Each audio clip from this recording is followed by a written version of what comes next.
Good morning everyone. मी परमेश्वर प्रसाद साहू।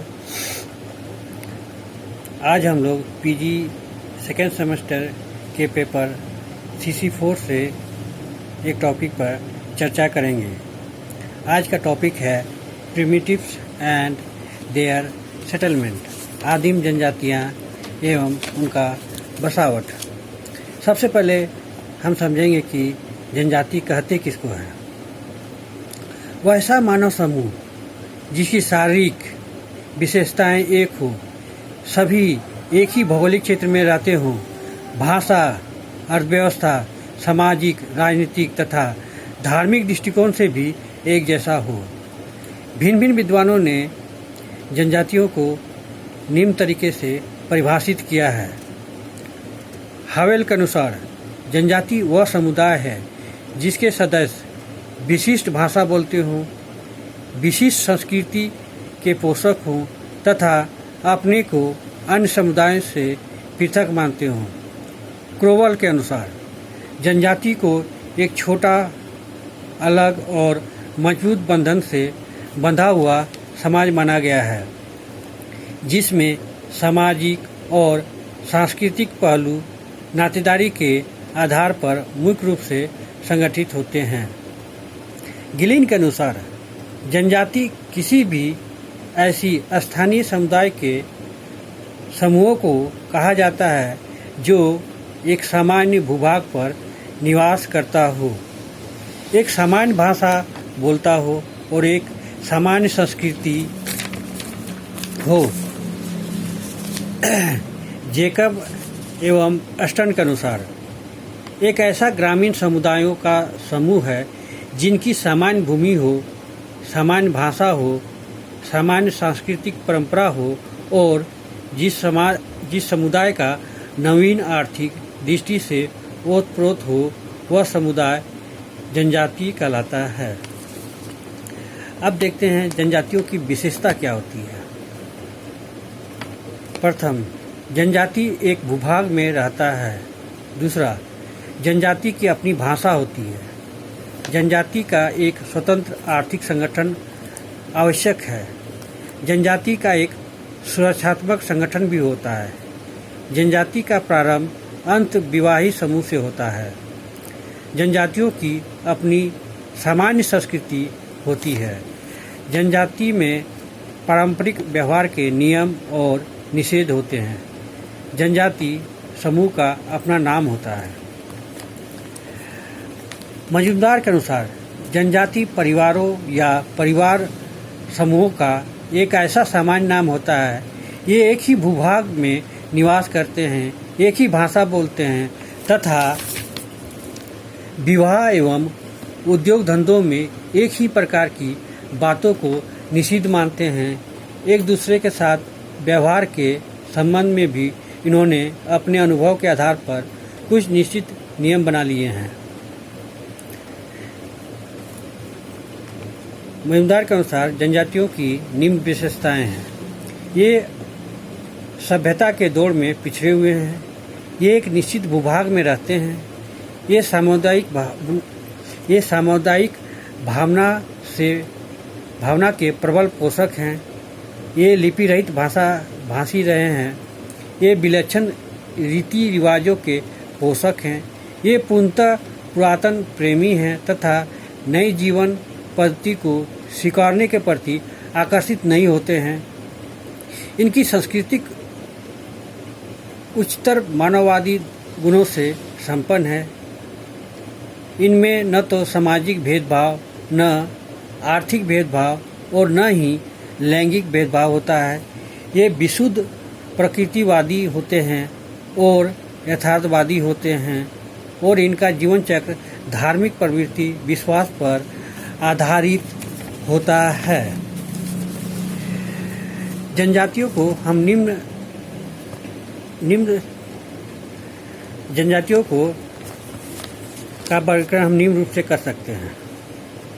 पहला जो जनजाति है वो है संथाल, दूसरा उरांव, तीसरा मुंडा, चौथा हो, अगला है खरवाड़, अगला लोहार, खड़िया, भूमिज, गोंड, महली, वेदिया, चेरो, करमाली, कोरा, बिंजिया, गोडाइट, बेगा, बथुडी, गोंड, बंजारा, कंवर, कोल। झारखंड में आदिम जनजातियों की संख्या 9 मानी जाती है। प्रथम जो है उनका नाम है असुर, बिरजिया, बिरहोर, खोरिया, पहाड़िया, माल पहाड़िया, कोरबा, पहड़िया, पहाड़िया खड़िया, सबर। कहा जाता है इनके बारे में, इनकी संस्कृति यथार्थवादी संस्कृति होने के कारण इनकी अपनी मान्यताओं में उन प्राकृतिक वस्तुओं या प्राकृतिक उपादानों का विशेष महत्व मिला है जो प्रकृति के अस्थायी रूपों के परिचायक हैं। यही कारण है कि इनके सारे मुख्य व्यवहार प्रकृति के ही इशारों पर अनुशासित एवं संचालित होते हैं। इस टॉपिक में मुख्यतः हमें झारखंड के 9 आदिम जनजातियों के बसावट के बारे में ही पढ़ना है। पहला जो आदिम जनजाति है वो है असुर।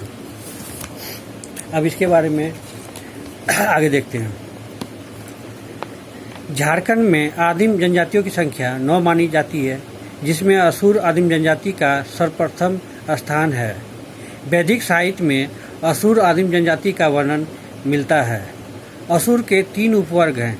वीर असुर, जिसको हम लोग कोल भी बोलते हैं, दूसरा बिरजिया असुर, और तीसरा जो है अगास्त्रिचा असुर। वीर असुर कई नामों से जाने जाते हैं, जैसे सोलका, कोल, थुपू, जाट आदि। सरकार ने इन्हें असुर के नाम से घोषित किया है। बिरजिया एक जनजाति के रूप में दर्ज है। झारखंड की 2 जनजातियां असुर और बिरहोर ऐसी हैं जिनका नामकरण बीर मतलब जंगल से हुआ है। इसी असुर शब्द का वर्णन ऋग्वेद, अरण्यक, उपनिषद एवं महाकाव्यों में है। असुर मुख्यतः नेतरहाट के पहाड़ी इलाकों में पाए जाते हैं। यह पहाड़ी क्षेत्र दक्षिणी छोटानागपुर के उत्तरी पश्चिमी कोनों में फैला हुआ है। इसकी चोटी कहीं कहीं समतल है, जिसे पाट कहते हैं। यह क्षेत्र लगभग 600 वर्ग किलोमीटर में फैला हुआ है, जिसमें असुर के लगभग 25 गांव हैं। इन पाट क्षेत्रों में रहने के कारण इनके गांव के नाम भी पाट शब्द से जोड़ा गया है, जैसे जोभी पाट, डूमर पाट, नोखा पाट, नरमा पाट आदि।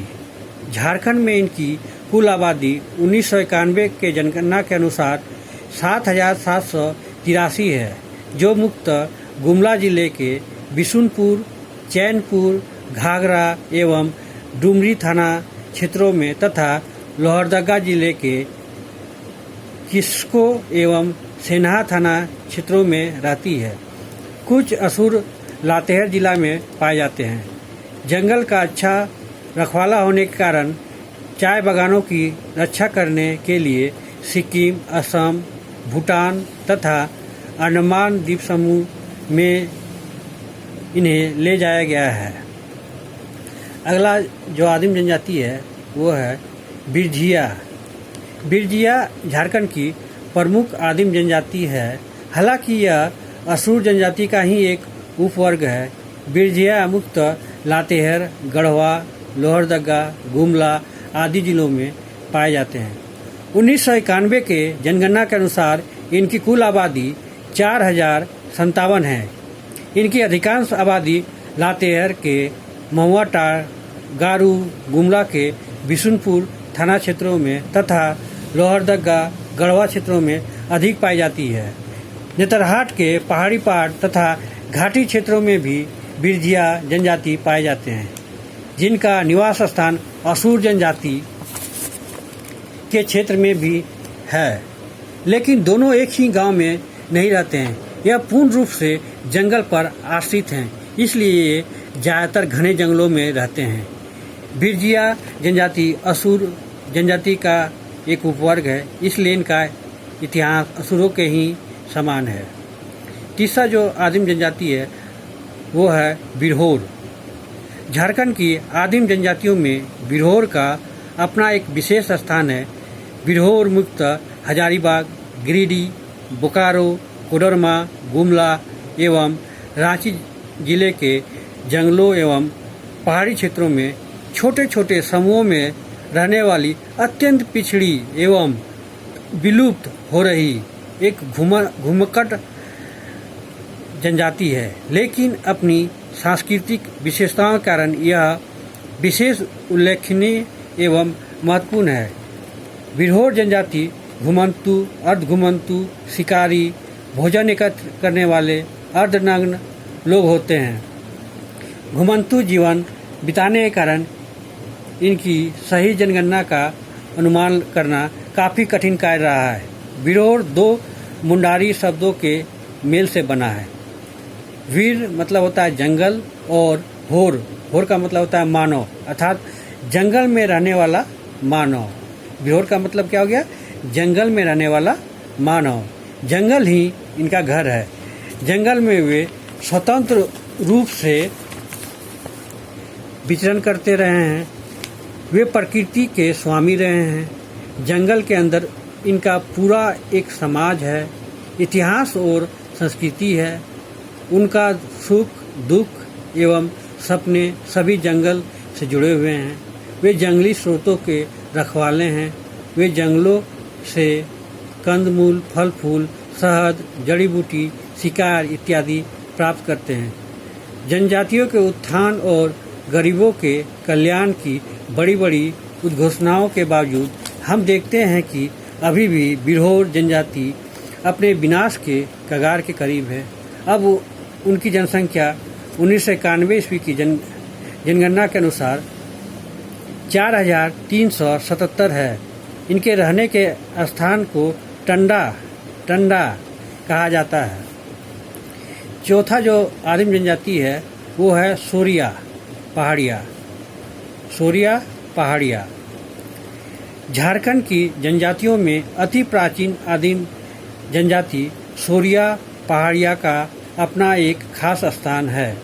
यह मुख्यतः राजमहल के पहाड़ में छोटे छोटे समूह में रहने वाली एक अत्यंत ही पिछड़ी एवं अर्ध घुमक्कड़ जनजाति है, लेकिन अपनी सांस्कृतिक विशेषताओं के कारण विशेष महत्वपूर्ण एवं उल्लेखनीय है।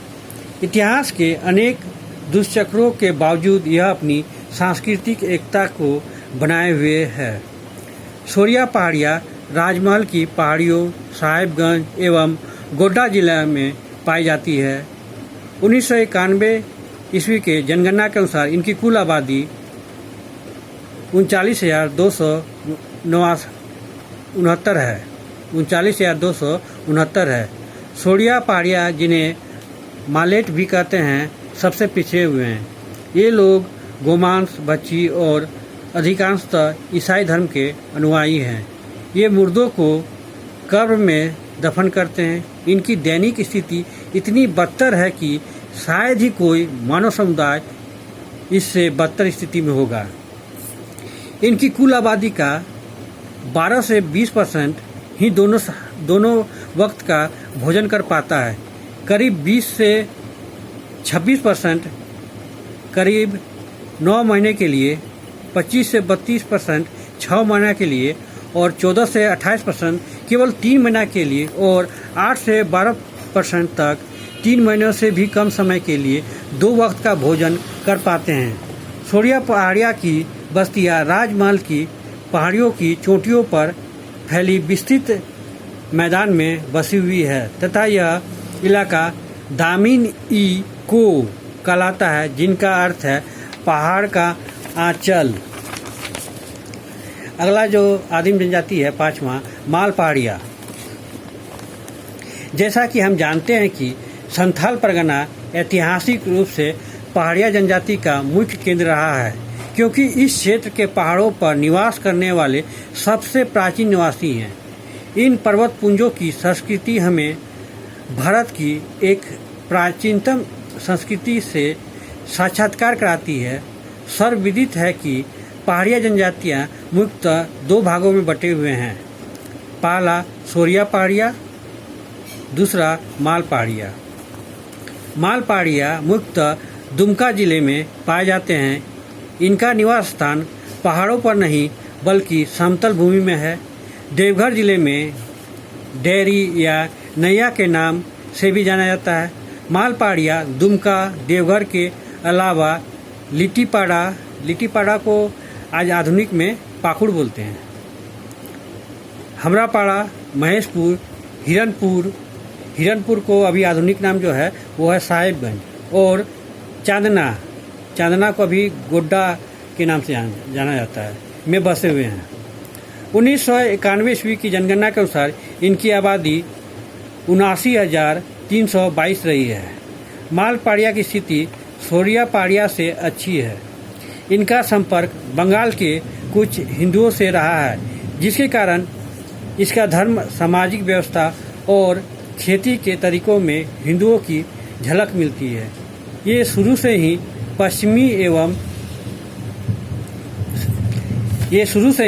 परिश्रमी एवं विश्वसनीय रहे हैं और इतिहास के अनेक दुष्चक्र के बावजूद वे अपनी संस्कृति, अस्मिता, पहचान आदि को जीवित रखे हुए हैं। विश्व की संभवतः सबसे प्राचीन विकसित सभ्यता और संस्कृति हड़प्पा एवं मोहनजोदड़ो के निर्माता आज के आदिवासियों के ही पूर्वज रहे होंगे। इनकी संस्कृति यथार्थवादी संस्कृति होने के कारण इनकी अपनी मान्यताओं में उन प्राकृतिक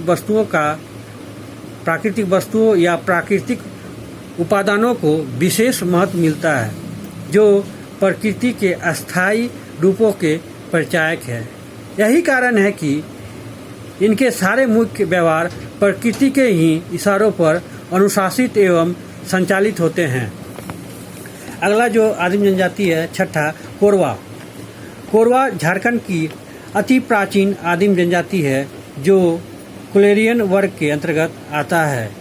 ये झारखंड के लातेहार तथा गढ़वा जिले के पहाड़ी तथा जंगली क्षेत्रों में पाए जाते हैं।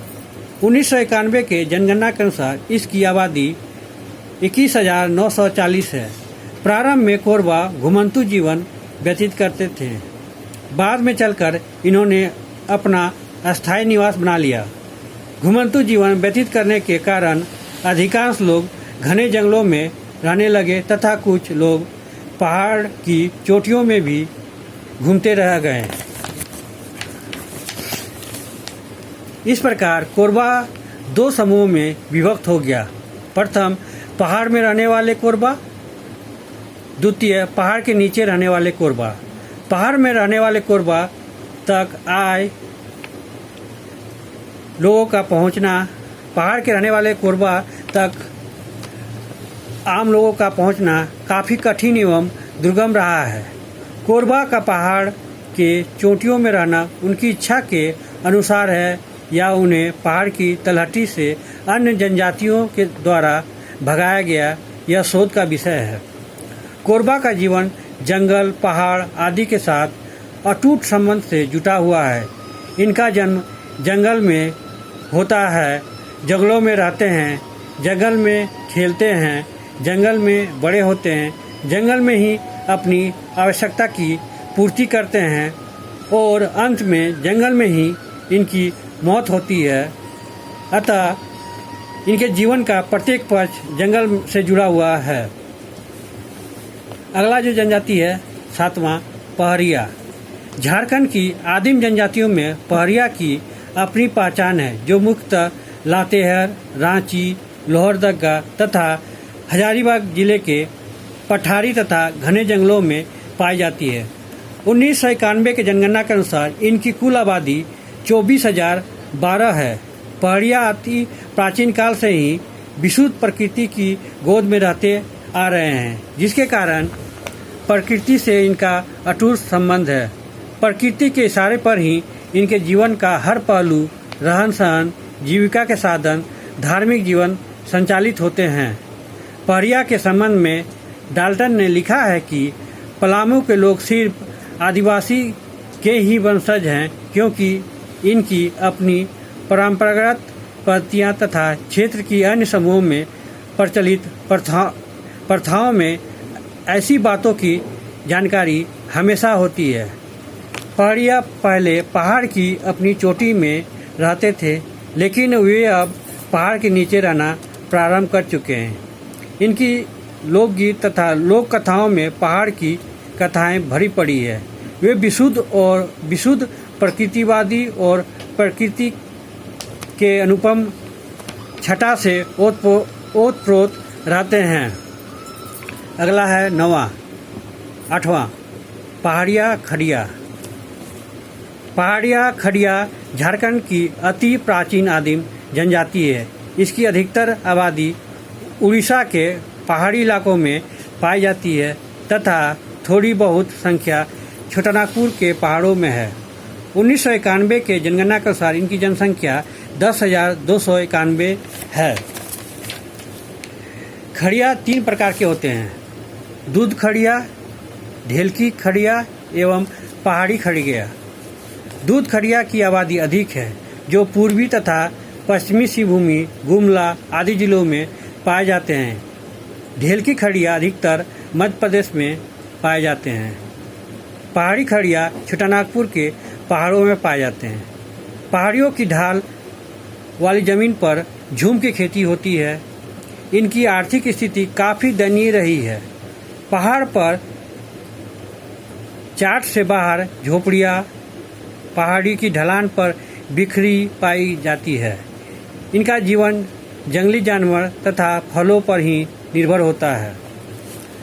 जो अंतिम आदिम जनजाति है 9वां सवर। सवर झारखंड में मुख्यतः पूर्वी सिंहभूमि तथा रांची जिले में पाए जाते हैं। इसके अलावा हजारीबाग में भी कुछ सवर पाए जाते हैं। झारखंड में पूर्वी सिंहभूमि का ढालभूमि क्षेत्र इनका मुख्य रूप से निवास स्थल है। 1991 की जनगणना के अनुसार इनकी कुल आबादी मात्र 3019 है। सवर के संबंध में ऐसा माना जाता है कि ये संभवतः उड़ीसा के बारामारा क्षेत्र से ही यहाँ आए हैं, क्योंकि अभी भी इनके बीच शादी विवाह होता चला आ रहा है। सवर 3 जातियों में विभक्त है। पहला जो है झारा, दूसरा बासु, तीसरा जायतापति। ढालभूमि के सवर झारा सवर हैं। इन्हीं बातों के साथ मैं अपने शब्दों को विराम देता हूँ। आज के टॉपिक में अगर किसी के मन में भी कोई भी प्रश्न हो तो आप कमेंट बॉक्स में प्रश्न पूछ सकते हैं। Thank you.